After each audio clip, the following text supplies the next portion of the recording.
first recording of Scruffy City Sounds.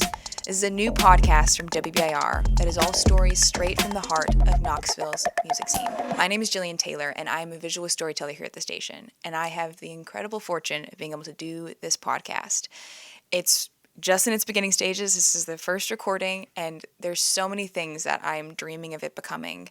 But at bare minimum, my goal is to connect people with music here in Knoxville. We have an incredibly beautiful, thriving scene of musicians and performers and entertainers and researchers and dancers, and I want to help everyone know that it's there, help connect people to it, because music and dancing has brought just an incredible amount of joy and community into my life. I'm relatively new to town. I moved here about 2 years ago for this job, and I quickly found live music and dancing to be just a core part of the way that I experience this world.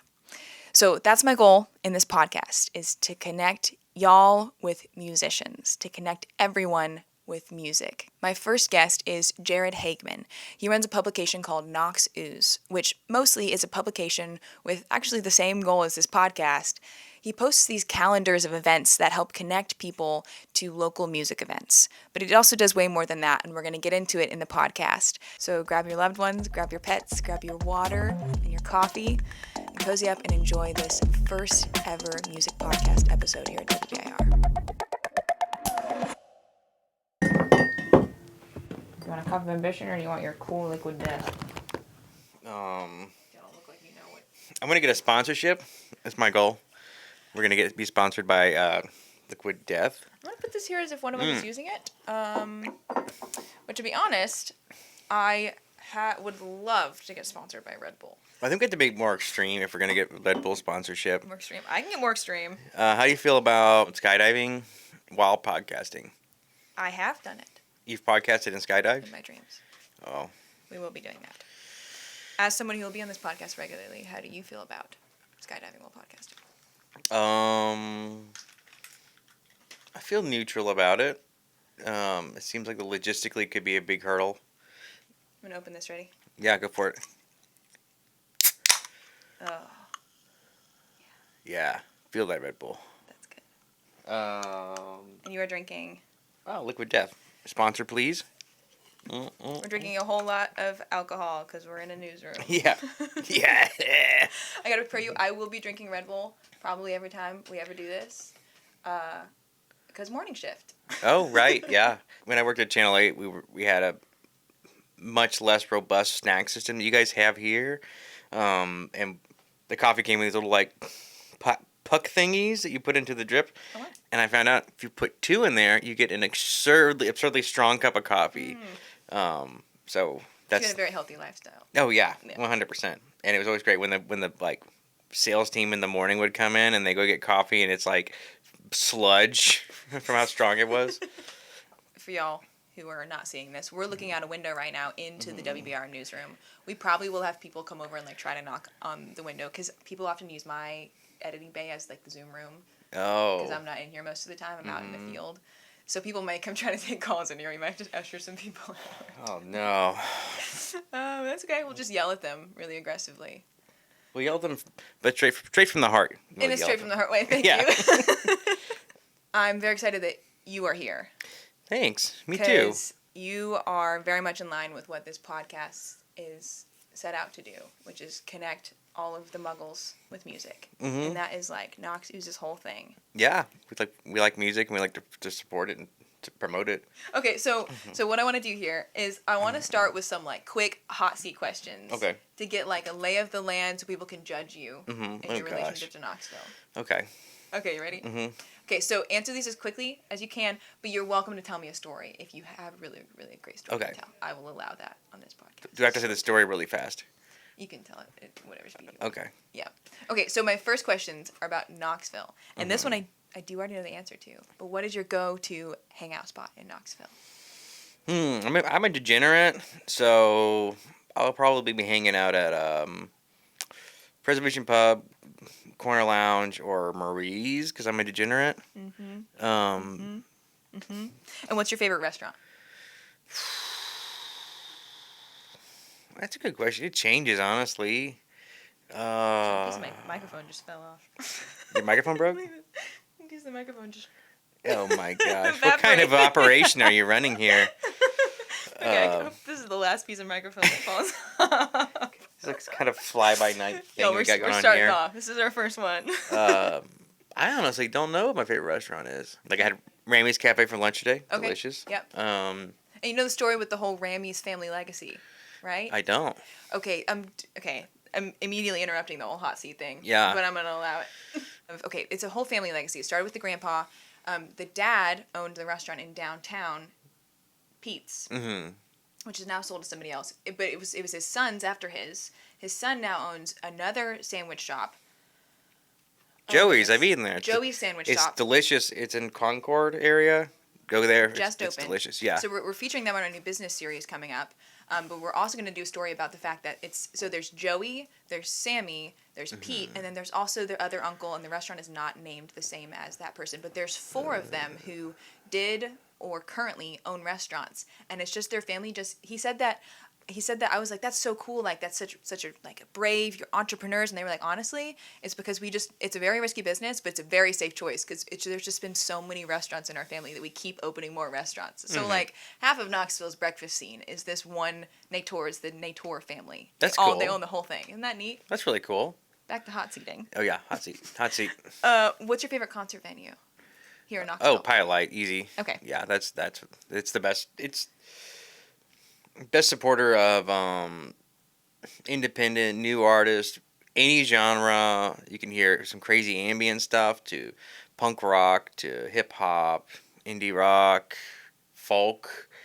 Sometimes there's like dark gothic folk and all kinds of subgenres. Some cool shows. Weird versions of there's like metal, and there's like a billion types of metal, and then you think there's hardcore within the metal, and then within hardcore there's a absurd amount of subgenres within the hardcore scene, and like I think the Pilot gives a voice to a lot of artists and communities that otherwise don't have anywhere to go. My favorite part of Pilot Light is that even if you don't go in, you can walk past, and just the wacky, cool people you see on the street outside of it. They're like, the other day I walked past and it was a metal concert of some kind. I think it was metal, and they had like just full skeleton, like demon makeup down their faces. Oh, that's awesome. And all the people walking the baseball game were like. It could have been from the band because they had. It was the band, yeah. Yeah. Okay, a few questions on music. Okay. In general, what was a really early memory of live music that you still hold on to? I mean, I always grew up. My grandfather and my parents were always playing lots of different types of music. We listened to the radio, things like that, like especially like Delilah and Casey Kasem and that kind of stuff. I didn't really get into my own music and just started making friends as a teenager. Did you grow up with a musician in the house? My dad actually, Okay. but he hasn't. My dad actually had a small. He tried to become a country music star in the 70s, and it didn't work out. Or 80s, I guess. Yeah, early 80s. Did he have a mullet and a mustache? He did have a mustache. No, Okay. actually, he did kind of have a mullet. I have a copy of his album somewhere, Oh, or his sweet. demo tape somewhere. Remember what it was called? No, Okay. I think it was a demo tape, but Okay. not bad music. It just didn't work out. Yeah, right. It's hard to make it Yeah. as a country musician. Oh yeah. I guess he had like an ultimatum. He was gonna try to sell this demo, or he was gonna join the Navy. So he ended up joining the Navy because he didn't sell the demo. Oh, Mm-hmm. wow. Well, Did he like play around the house? Did he play instruments as well? he did. He played guitar a lot as a kid. He knew like tons of songs. I never saw him practice or like learn anything. We just had all these repertoire. He would just whip them out. One of my favorite times was sometime in elementary school. We made these like shoebox guitars with rubber bands. And, and as kids you just hit out whatever. And my dad picked it up and he started playing songs on it, which is absurd. Like he actually picked it up and was like, oh yeah, I can make So he this was work. a natural type. Yeah. Natural music type. Mm-hmm. Do you think that your dad being a musician got you more interested in music or less interested in music as a kid? Definitely more interested because it gave me opportunities to like we did like piano lessons growing up, and I did guitar lessons and stuff like that. But it was never really. I mean, I'm not particularly I love music. I'm not a musician myself. Yeah. Did you ever try to be a musician? High school, we had a high school band. Tell me more. Me, and two of my buddies named Jonathan, had this. Both named Jonathan? Yes. Jared, and Jonathan? Okay. No, Jared, Jonathan. Oh, yes, okay. So we had a 3-piece that didn't go very far called The Ghost of Yesterday. Okay. We had a couple practices, but, that was my one shot at music when I was 16 and didn't go anywhere, unfortunately. Okay. Did you guys ever record? Uh, Is there evidence of this? There used to be. It's gone now. You wiped it? No, I didn't wipe it. So we had a MySpace page, and there was a recording on there, and it is gone to the ether. Oh, man. It wasn't saved anywhere else? No. Ah. I mean, sure it was on some hard drive that's in a landfill somewhere. Do you remember the tune? Was it a cover or an original? It was a cover of Pink Floyd's Money. Nice. Sweet. That was the only living record of your band. And it's gone forever. Thank goodness. The world is a better place. I'm really sad that we don't have that. It's okay. Okay. Next on my super hot seat of questions. This is kind of a lukewarm seat. Okay. Where we're storytelling, which is great. Let's do that. If you had to decide on one genre of music to play on satellite radio for everyone across all time, forever, what genre would it be? I don't know, maybe 80s new wave because it's pretty fun. I like that station. I got like a trial thingy for XM radio, and I listen to that station a lot.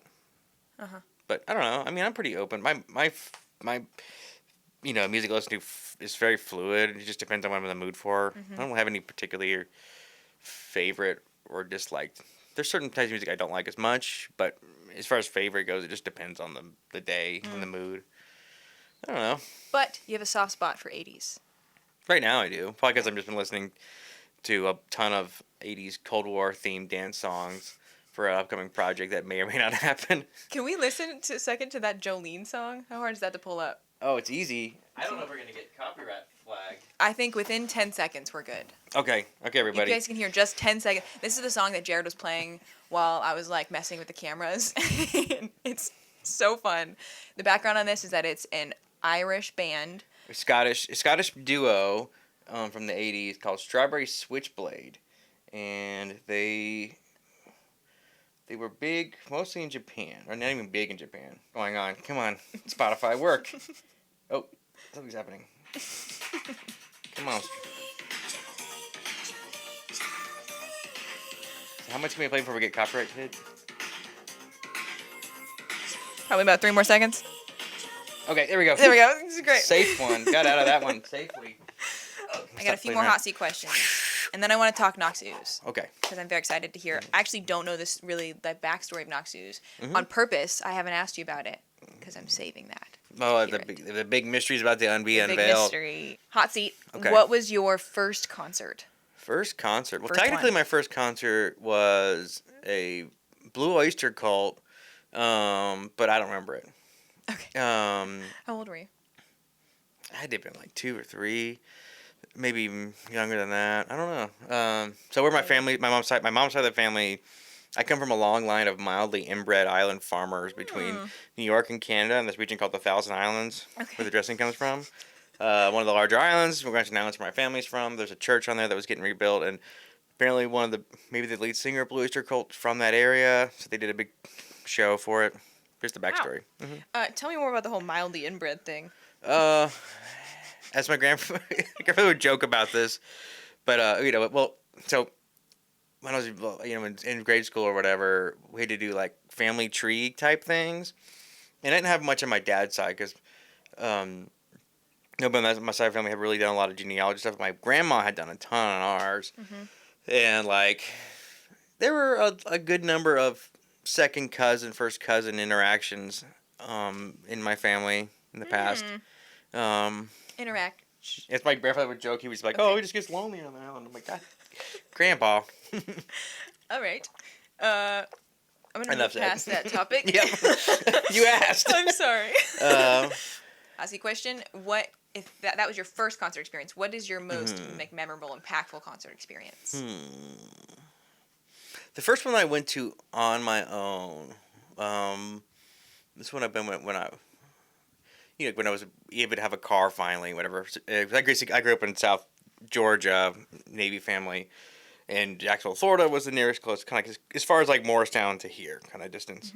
And went with your friends to see Nickel Creek, which they're back playing, like a folky Americana band. That was the first one I'd been to that didn't involve parents or whatever. It was like me and my friends going to see this band. It was cool. Yeah. Got another hot seat question for you. Okay.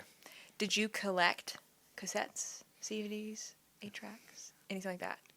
I never really collected cassette tapes. I mean, I've had a vinyl record collection for a long time. So I started collecting vinyl records when I was a lot younger. When I was first getting into music when I was like a teenager. Because at the time, you could get them for nothing. You could go to a garage sale and buy somebody's entire vinyl collection for like $5. And you end up with like 200 vinyls. And of those, you'd end up with like 2 albums that were good.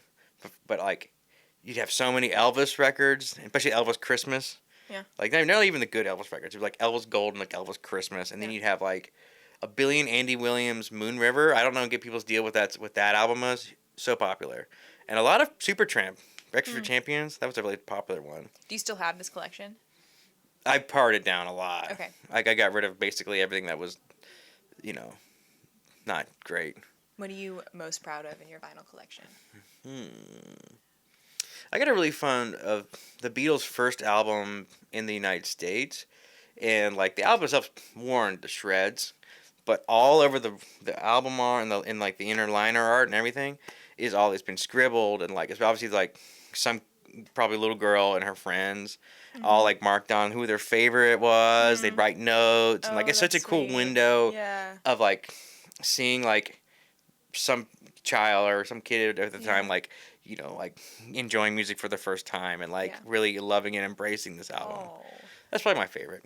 What a sweet story. Yeah. Let's talk Knox Ooze. Okay.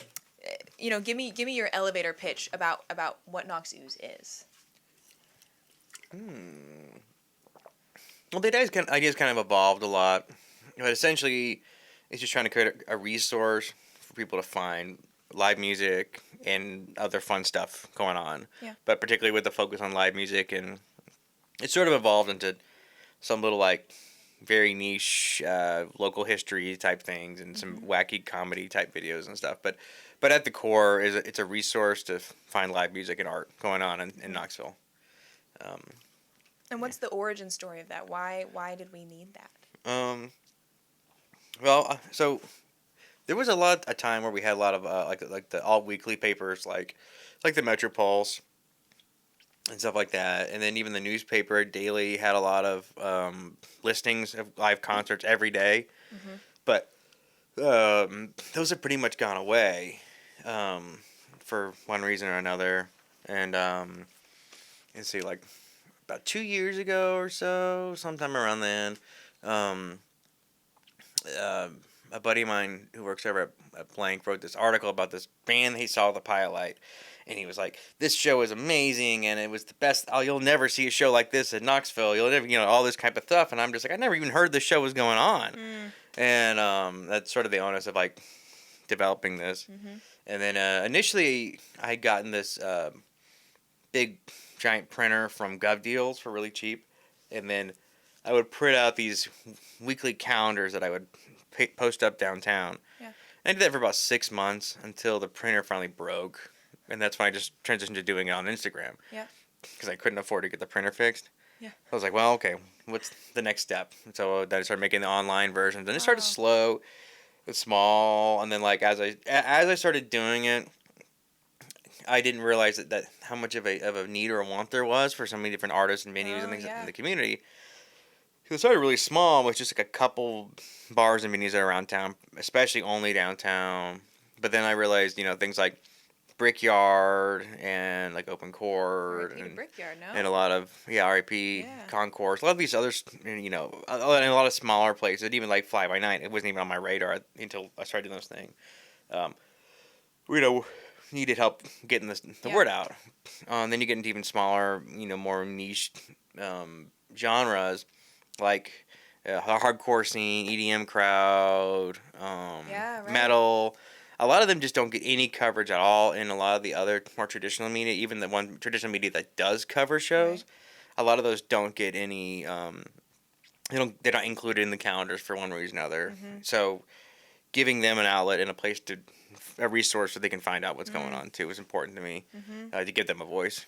In a lot of ways, what I'm trying to do is to be the light pole in the popular spot that people would staple their posters to, because with a few exceptions, that really doesn't exist anymore. Yeah. And artists and venues don't have ground teams anymore. Like, it used to be, if Jillian the band was coming to play a week or two ahead of time, you would send posters out to somebody that your friend knew in the town, and then they would put your posters up all over the town a week or two in advance. And that doesn't really exist anymore. Some bands still do it, but for the most part, that doesn't exist anymore. Do you think physical flyers still do work? They can work depending on the location and the crowd. So it's got to be like in a more dense area like downtown. They can really work to bring in new crowds or different crowds. I mean, it's all dependent on a lot of factors, but it's got to be crowds that are looking for those types of things. So a lot of people that go to like the Pilot Light or independent venues like that are going to be looking for flyers. Yeah. They're going to see a flyer and want to look at it because they know to look for it. Yeah.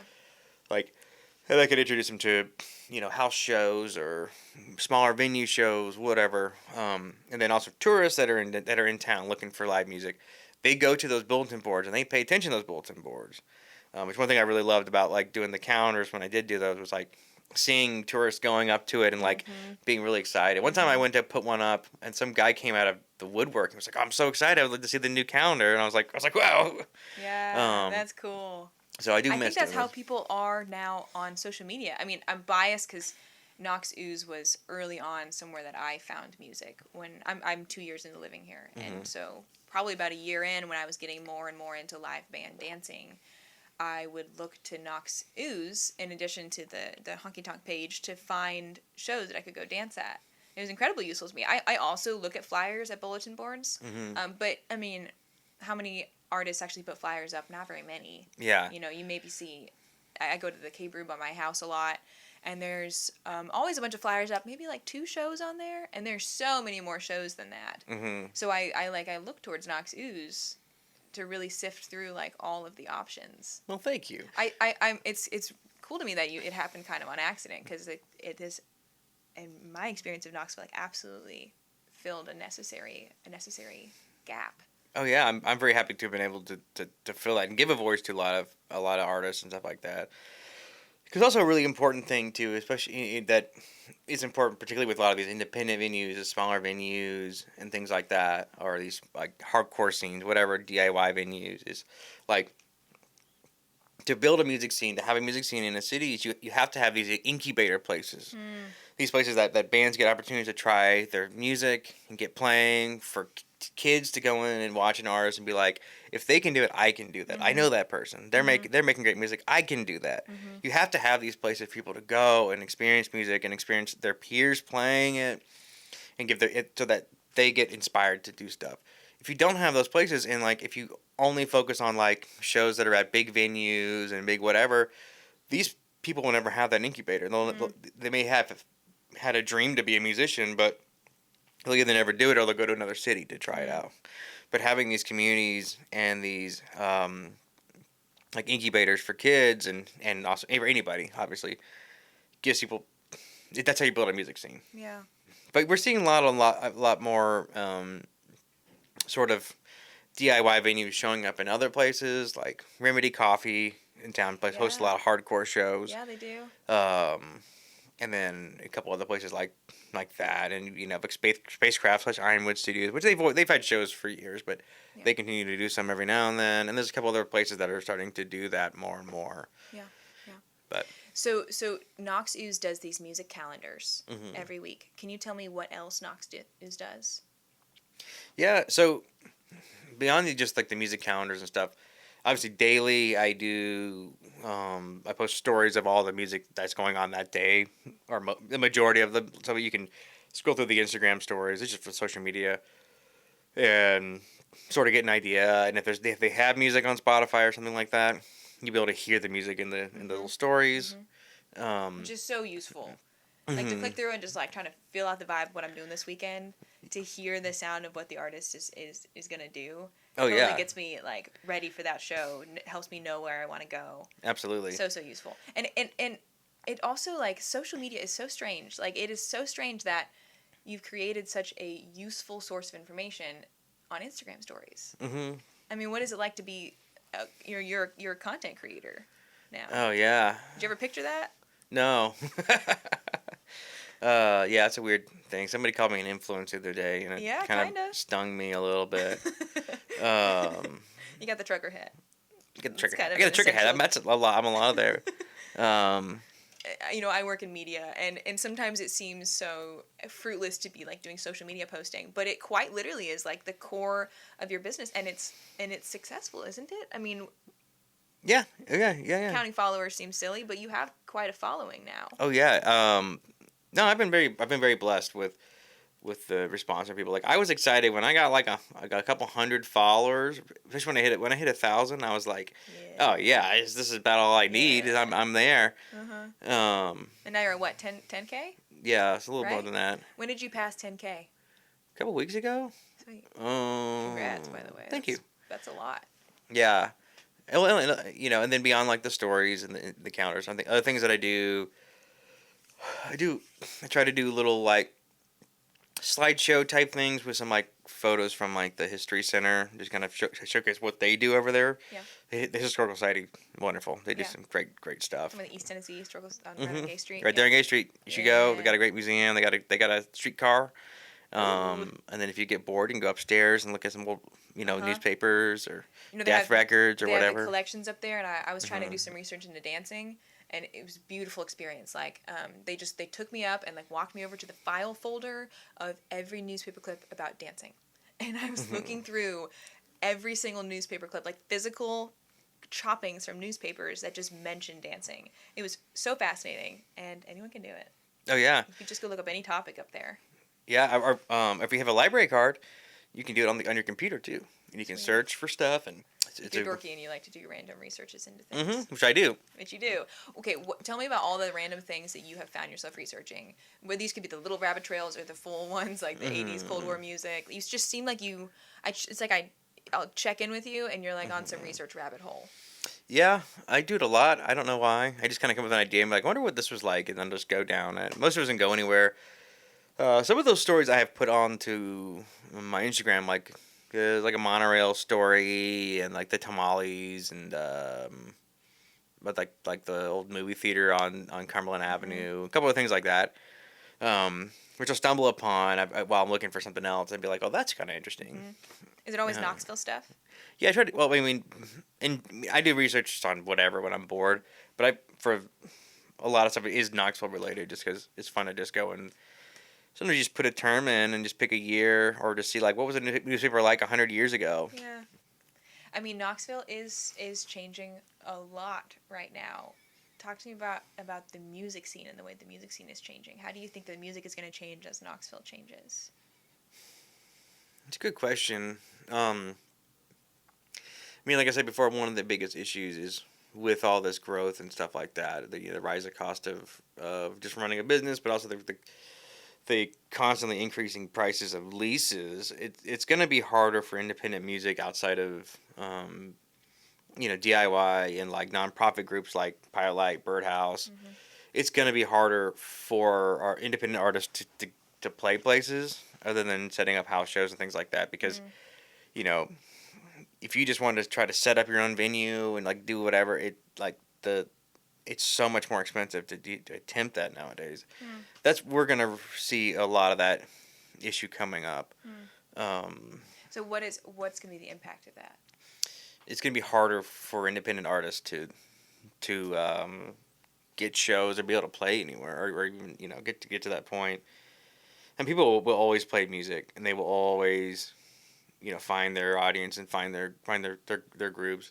What do you think the solution is going to be to that problem? Is it just getting more people to go to shows? Is it? Yeah, which is a lot of it. Getting people to show up, because the state of the whole independent entertainment market is just dramatically different than it was before the pandemic. That reset people's, for better or worse, depending on how you look at it. But the pandemic completely reset how a lot of people look at entertainment and spending their weekends. Yeah. So it's kind of a mixed bag of what people do and they don't. I mean, one thing I do find is interesting is it seems like there's a lot of amongst like the now like 21, 22-year olds that are just becoming that age. Mm-hmm. They seem to really like going out. At least maybe just because they're decided to finally be able to drink or whatever. Mm-hmm. They finally got a fake ID or whatever. Mm-hmm. But you see a lot of that crowd at shows and I've seen some house shows like at the Fort. And there's like a ton of people there. It looked like some out of like a '90s movie. How many kids were there? So hopefully that trend will continue. Yeah. Okay. You go to 2-3 shows a week. What is the most like fun show that you've been to recently? The most magical show experience you've had recently?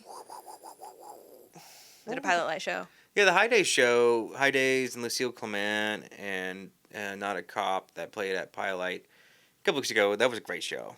This High Days show was wonderful. What makes it so wonderful? What do you love so much about these kinds of shows? Well, there's a certain level of intimacy that you get from seeing a show at the Pilot. Because you are so close and so it's so small and you're so close to the artist. You were like in like a living room with them. Yeah.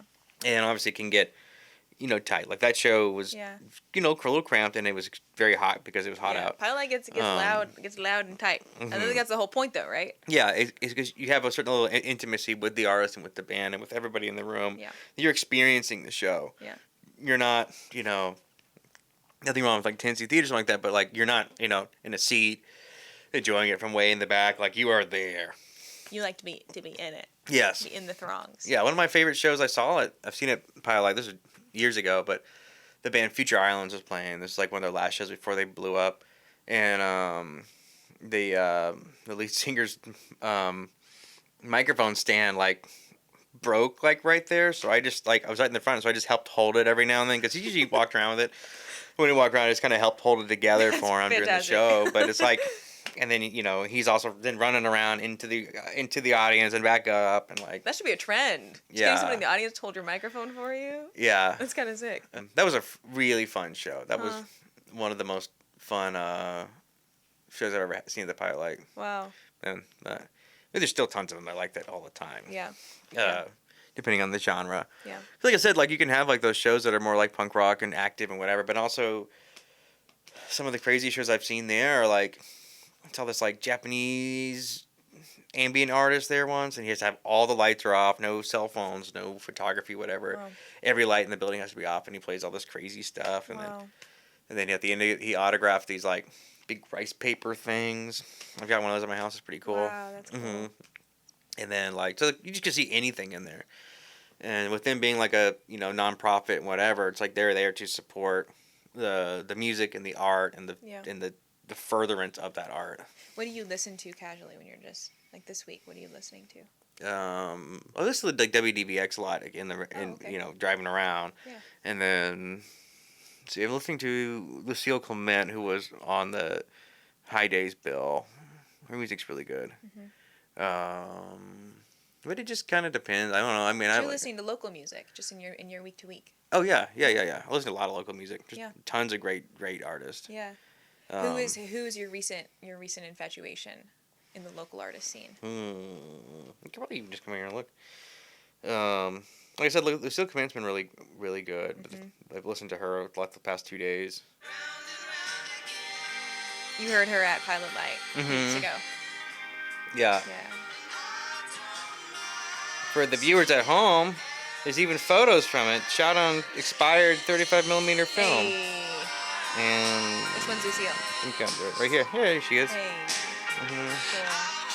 Yeah. So what do you film and photograph on?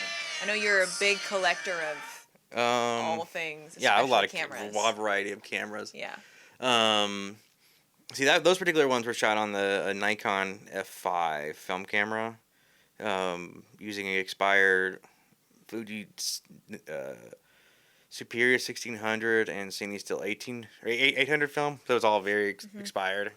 So most of the photos didn't come out.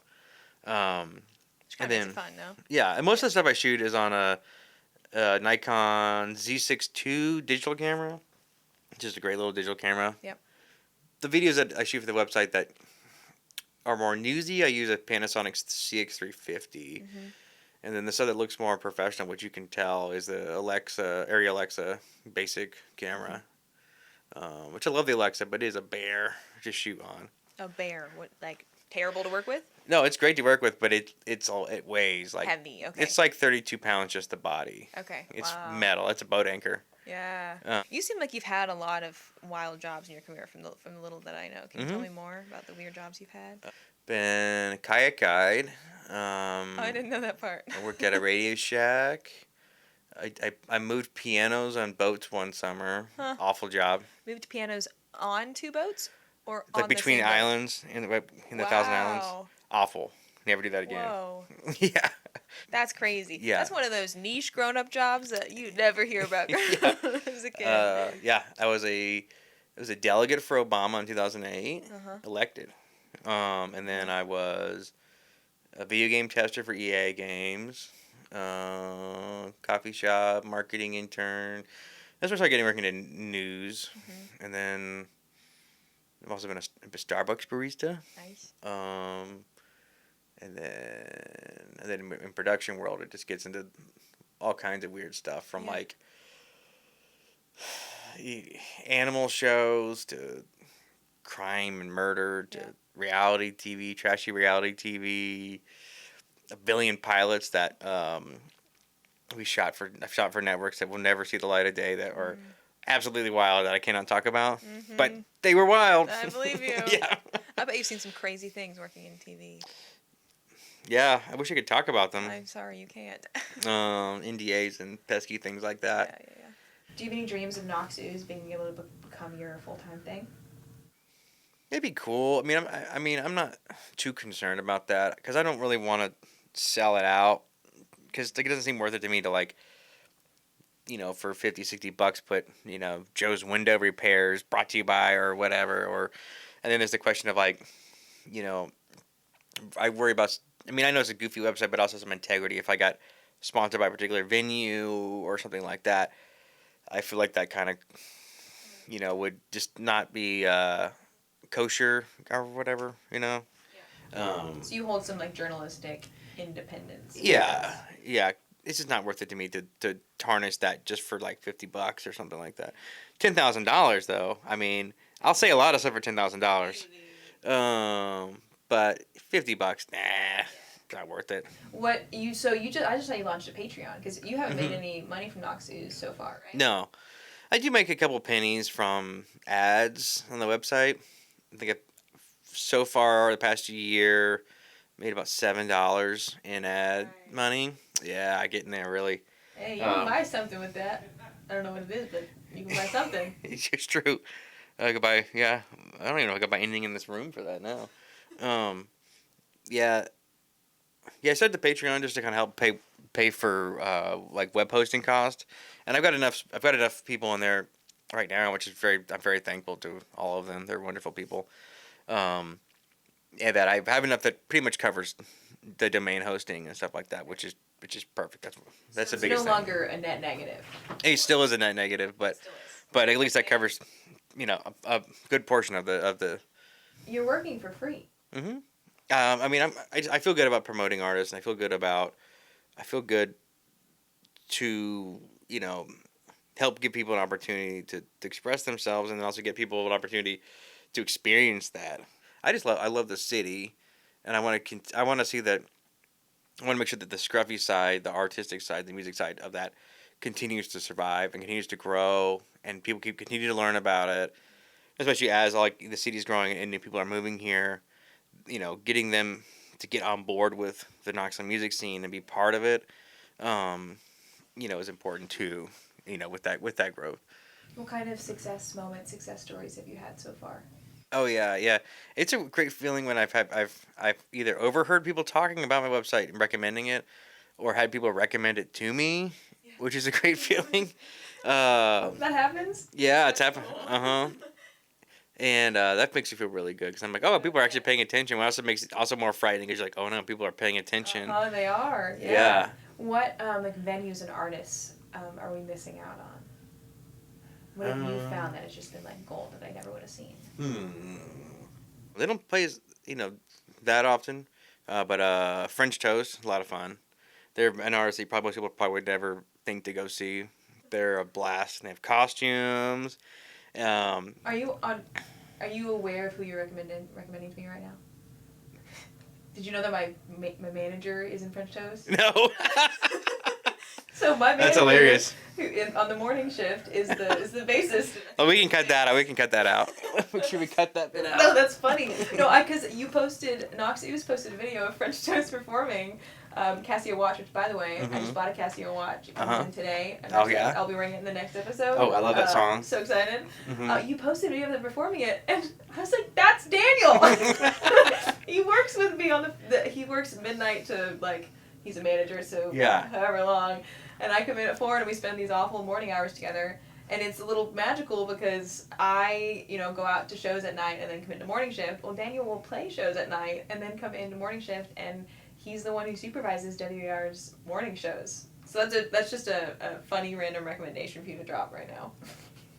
Well, an important part of what Knox Ooze does is these weekly calendars. So something I want to do at the end of these episodes about music in Knoxville is look ahead to music happening in Knoxville. So can you tell me what's happening this weekend? Notable shows that people can look forward to. Absolutely. And I have it all right here in front of me. Sweet. And you can find it on the website too. But there's some exciting things. Tennessee Sheiks, they're like a swing band. It'll be at Alley Ray's at 7 p.m. Real quick. Freezing place. Eep. Okay, keep Correct. There's an album release show, probably like King Ghoul Grunge Rock. Oh, sweet. With Jackson Avenue and Miss Apartment opening. That's at 8 p.m. Probably like $10.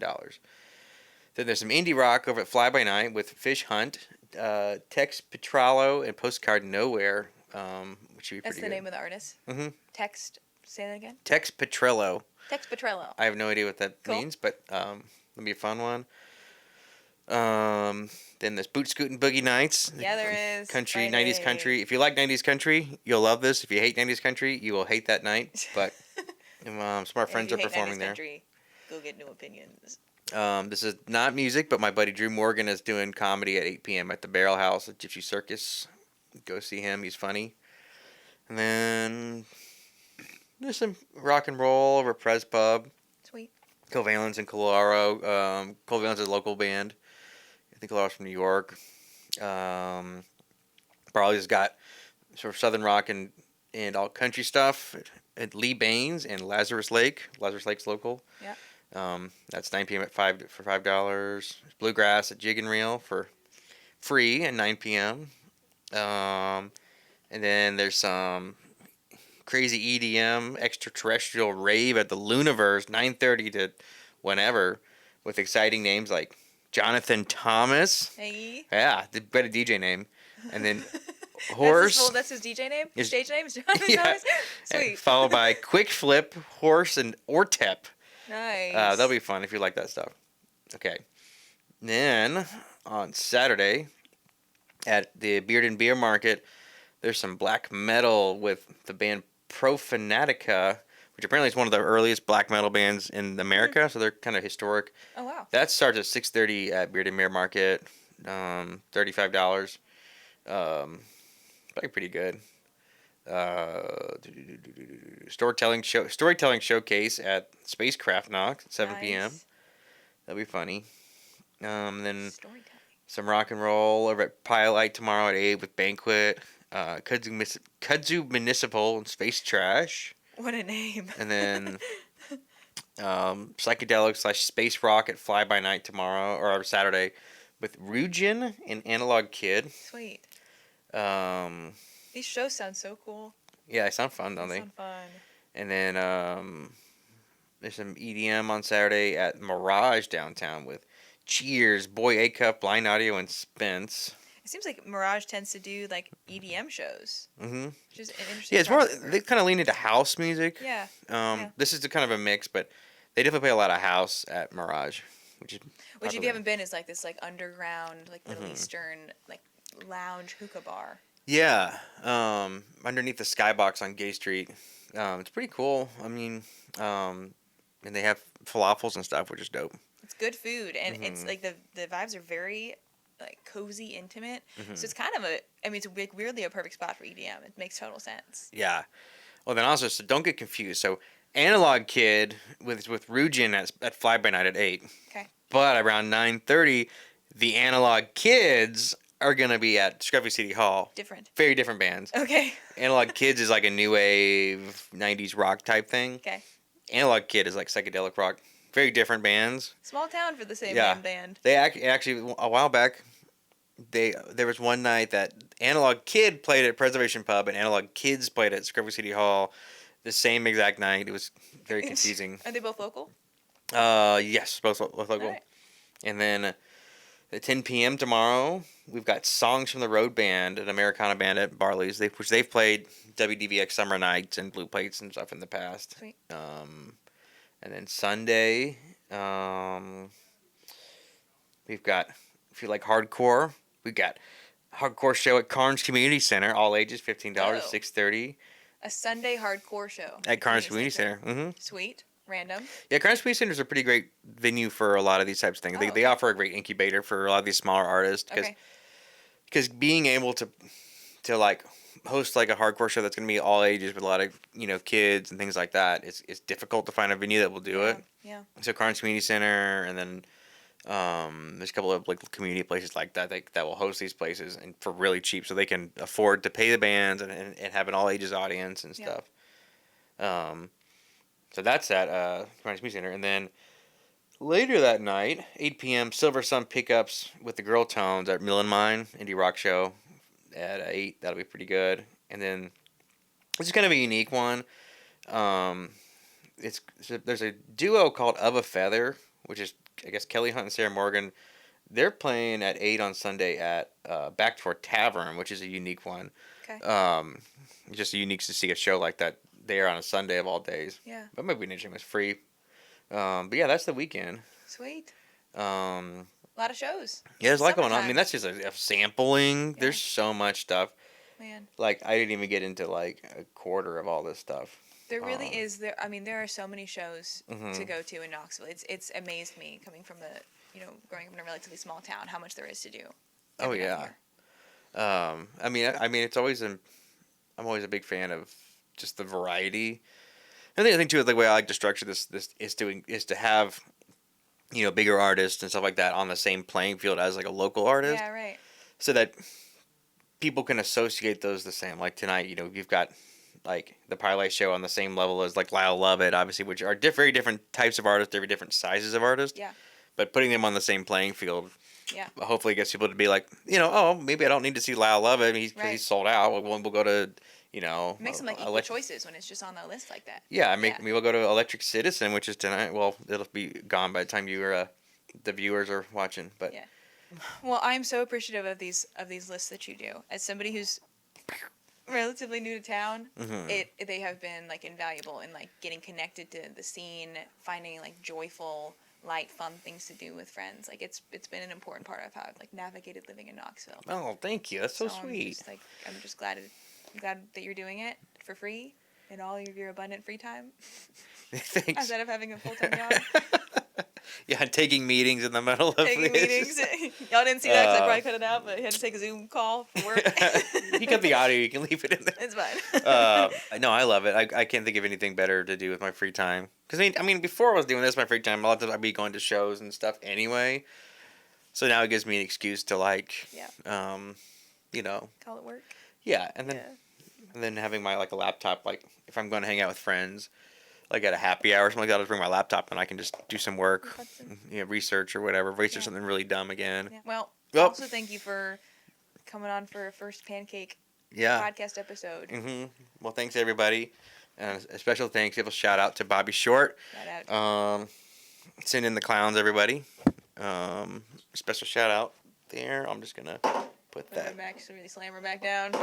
Yep. It's oh god. Oh no. Bobby, Don't no. shout it out and then break it. Sorry, Bobby. Let her sleep down apologize there. to Bobby Short and his family. So glad you were here. Yeah. To do that. Okay, guys, that was the episode. Thank you for listening. This podcast is under construction. The room I decorated yesterday, right before we filmed. The name, to be honest, I think I'm going to change it. Right now it's Scruffy City Sounds, but I have an idea that we were talking about today that I'm very excited about. So the name might change. I will still be here, but pretty much everything else may change about this podcast. And I'm thankful for anyone who's along for the ride. Really, the goal here is just to amplify the musicians doing beautiful things in this community, because it's going to make your life so much better to go to these shows and connect with people and dance and sing and smile. So if you've been on the edge about going to a show, this is your sign. There's a beautiful community out there. You can listen back. You can go on our streaming app to go listen back to the shows that Jared listed, or you can check out Knox Ooze on Instagram to find that weekly calendar of events. Thank you for tuning in. My name is Jillian Taylor. I'm your host, and I'm just a girl sitting behind a microphone asking you to attend live music shows. It is worth it. It has made my life so much cooler and happier and more connected, and I think it may do the same for you.